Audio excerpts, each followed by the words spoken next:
Bismillahirrahmanirrahim. Assalamualaikum warahmatullahi taala wabarakatuh dan salam sejahtera buat anda yang sudi melapangkan masa.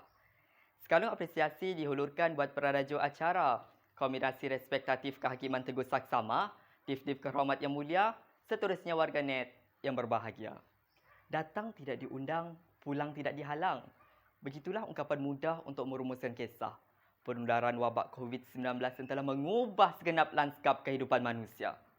Rakyat mula jatuh, ekonomi hampir melabuhkan sauh, sektor pendidikan kian menjauh, semuanya hampir lumpuh.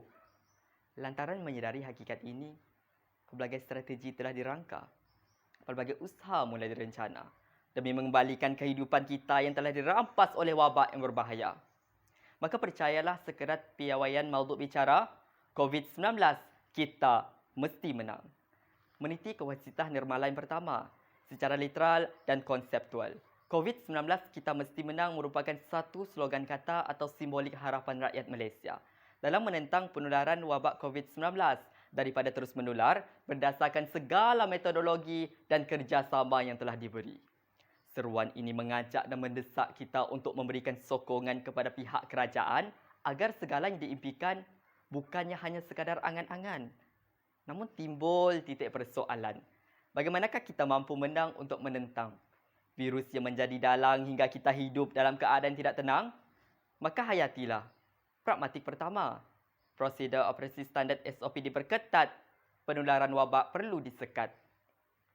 Pelaksanaan prosedur operasi standard SOP ketika Perintah Kawalan Pergerakan PKP merupakan salah satu unjuran strategi bagi membolehkan rakyat menjalani kehidupan seperti biasa, namun dalam masa yang sama, beberapa aspek perlindungan perlu diberi perhatian.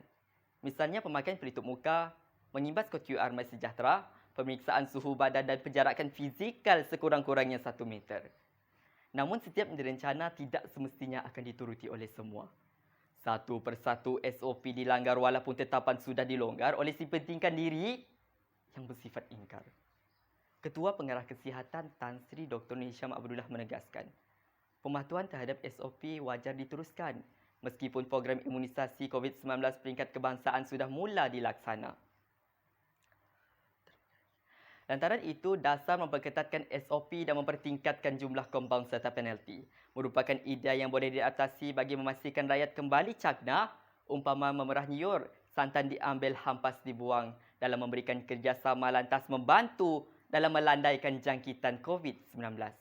Maka benarlah, pemerkasaan terhadap pematuhan SOP amat signifikan untuk mengurangkan kadar jangkitan kepada rakyat itu sendiri. Hadirin sekalian, pragmatik kedua, pengaplikasian vaksin di ketengah penularan wabak mampu dicegah. Kira-kira 4 bulan yang lalu, vaksin COVID-19 sudah tiba di bumi Malaysia.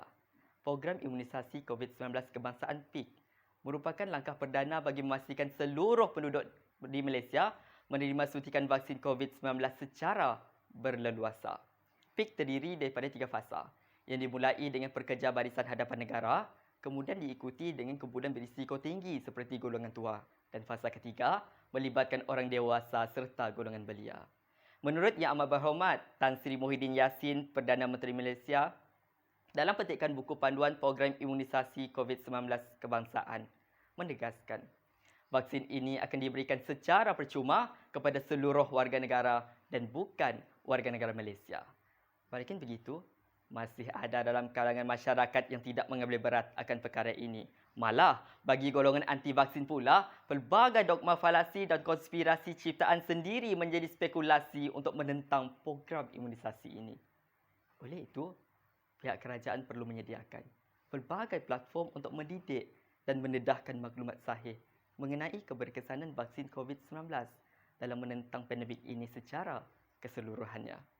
Maka tidak heranlah jika rakyat kita ramai yang berlumba-lumba untuk mendaftar pengambilan vaksin AstraZeneca melalui aplikasi MySejahtera setelah menyedari betapa bahayanya jangkitan virus ini kepada sistem biologi tubuh pada manusia.